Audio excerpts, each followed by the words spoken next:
Hi guys, magandang gabi. Dumating na guys ang aking in-order na Calandios oil. Ayan mga guys oh. Kaya mag-unboxing tayo ngayon ng nakabalot na Calandios oil.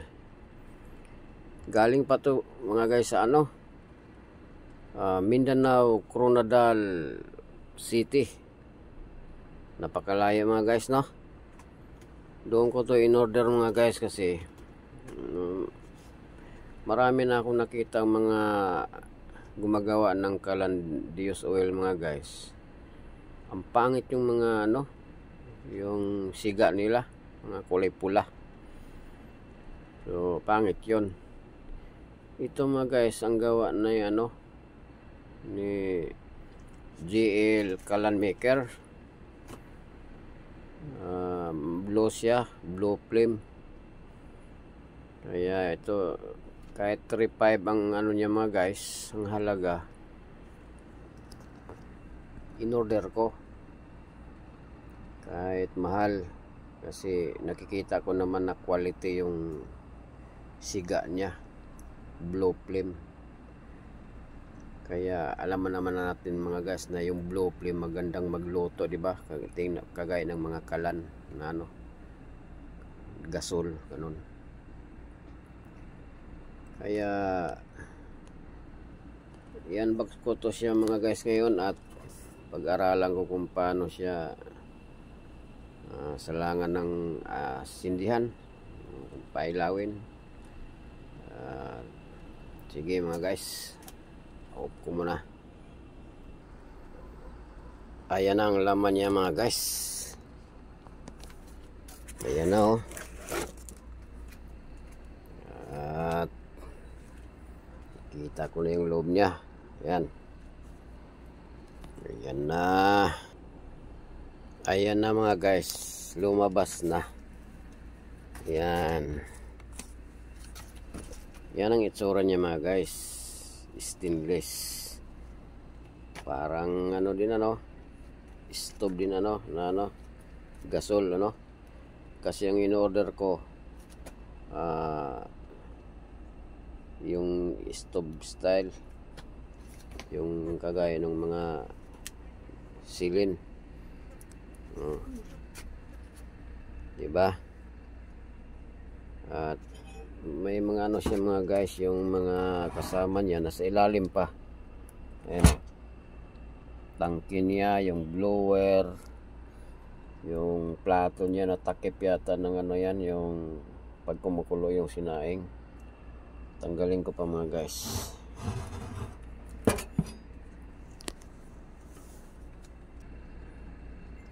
So mga guys, yung kaniyang mga guys, mga component, ito pinakatangke mga guys, lagayan ng used oil. Diyan nakalagay yan, no? Tapos ito yung pinakatubigan niya ng used oil, yung mga pinag-change oil ng motor, yung gamit na. Tapos ito mga guys, ito stainless na parang plato, no? Pang takip ito mga guys dyan sa ganyan yata yan, kasi nakikita ko dun parang ganun ang nangyari para pag umapaw yung sinaing. Kasi mga guys, pag umapaw ang sinaing, pag pumasok dito nagliliyab kasi ito, so kaya may ganito, ganun yata ang pagkalagay niyan. Or paano kaya? Ganun siguro. At yun na mga guys. Hindi na siya maano ng tubig yung niya, yung burner niya. Yan o. Tapos ito pa pala mga guys.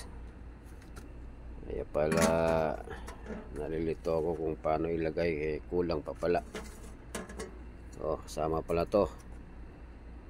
Pinakasalangan ng kaldero, Ito.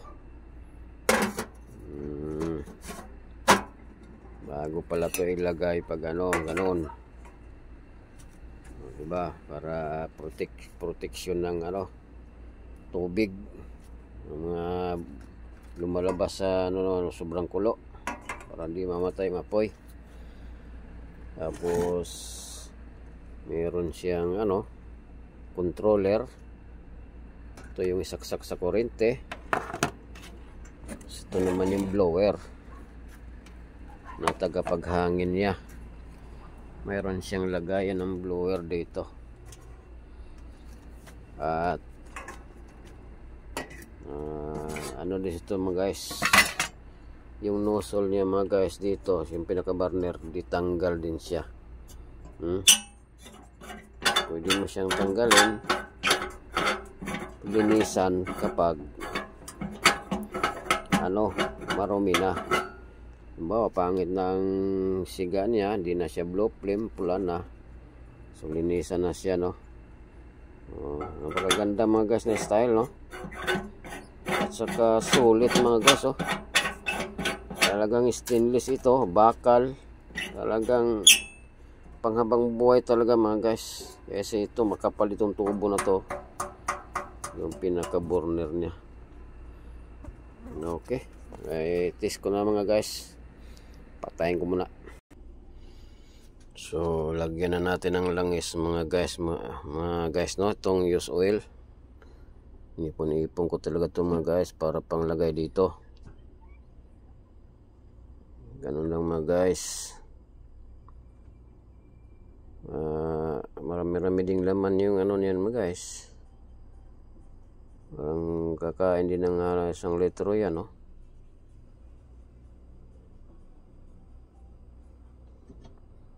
Ay, 1 litro itong binuhos ko.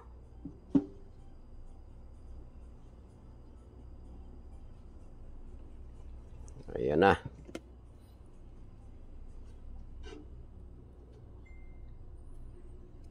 So, takpan natin, no. Okay. Okay.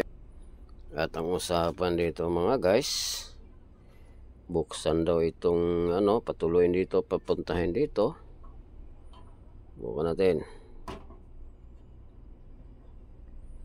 Ayan mga guys, tumulo na. Tingnan natin dito sa ilalim.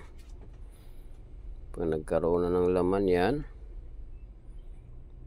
stop muna natin, ano.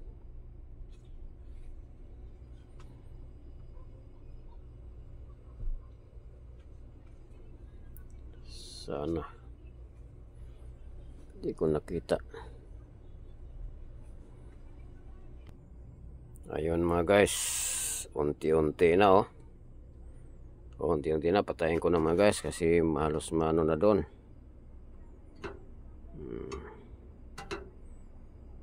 Patay na mga guys, patay na. Kaya ang gagawin ko dito mga guys, sisindihan ko na lang ito, no. Ang sabi kasi nila, lagyan daw ng tissue. Oh. Ilagyan din natin ng tissue sa ilalim. Lagyan din ng tissue.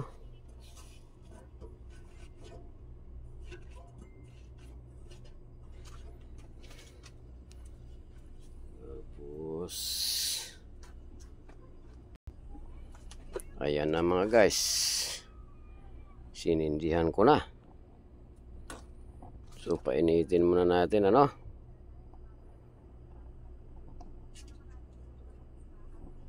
Pinapainit muna natin mga guys. Pag uminit na yan mamaya, mga 3 minutes siguro or 5 minutes, saka natin unti-unti buksan itong ano, blower. Tapos buksan natin to mga guys. Kailangan tulo lang. Tulo lang siya.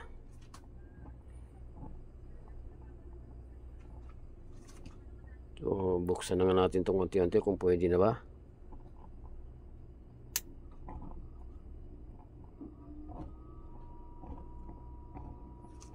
Binuksan ko na mga guys, oh. Mahina lang yung hangin na binukas ko mga guys, oh. Para lang magdinas siya sa ilalim.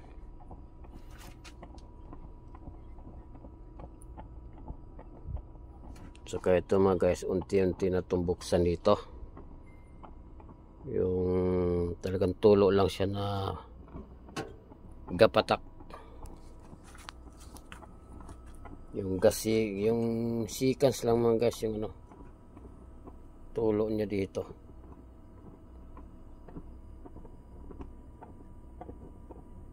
Tingnan natin yung magtulo ng seconds.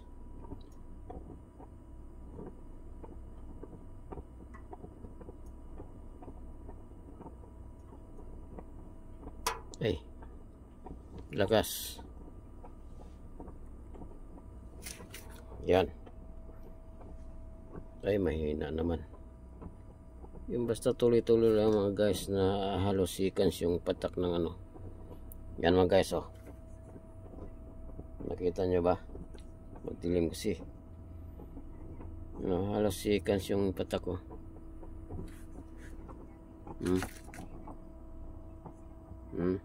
Yan. Baka malakas pa ito mga guys, eh. Pero subukan natin ng ganun lang. Okay, tapos ito mga guys, sigurado mainit na to. Lakasan na natin to konti mga guys, yung blower, no.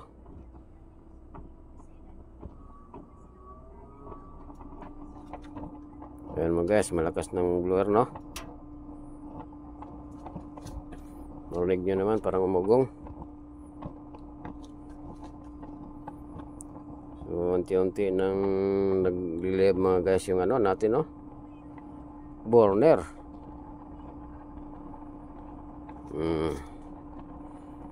Saka ano mga guys, gumagana na. Maya maya yan mga guys, parang mag blue flame na siguro yan siya. Eh, first time ko pa naman to mga guys, ngayon na ano, eh, mabuksan, eh.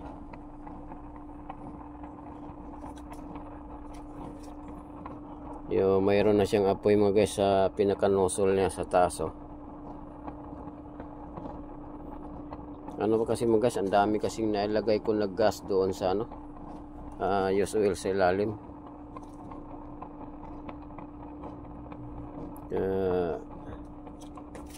Lakasan daw natin to kung ano mangyari ba.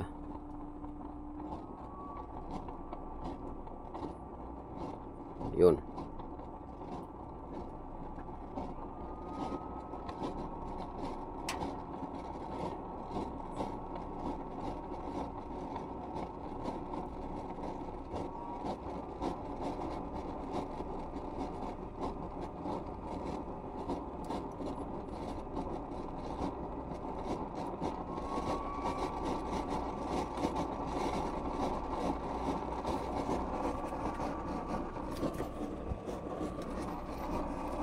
Ayun mga guys, ang lakas ng apoy.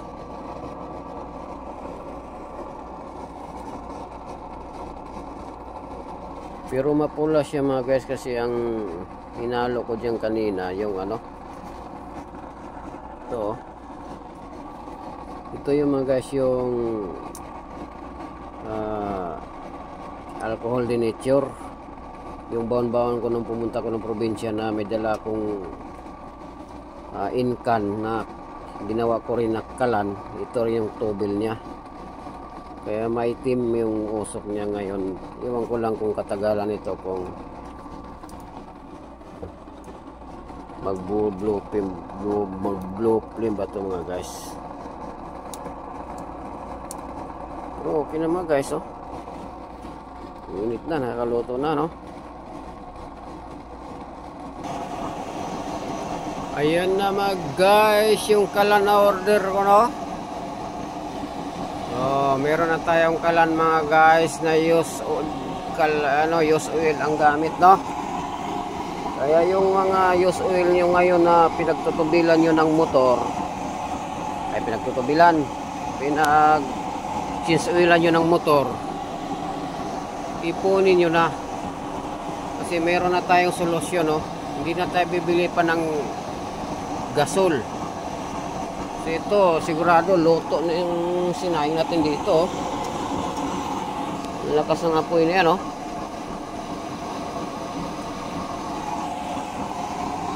Kita nyo naman, oh. Kaya lang hindi siya ganong blue flame, no? Para siyang may pula-pula. Kaya pala may pula-pula siya. Pero okay na rin.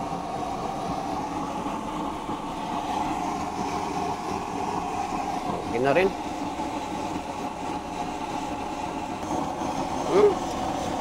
Saglit lang mga guys, oh. Mga 3 minutes lang siguro. Pulo na agad. Oh. Talagang nakakaluto talaga to siya. So Sir Joseph, ito na yung kalan na in-order ko sa'yo, dumating na sa akin, kaya tinisting ko.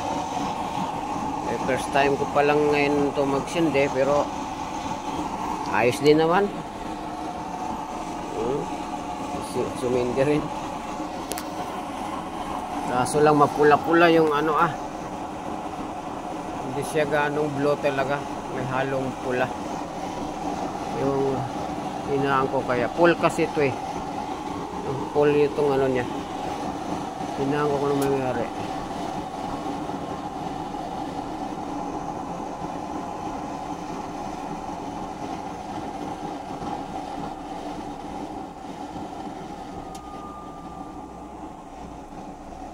May halong pula talaga, pero okay na, pwede na rin, makaluto naman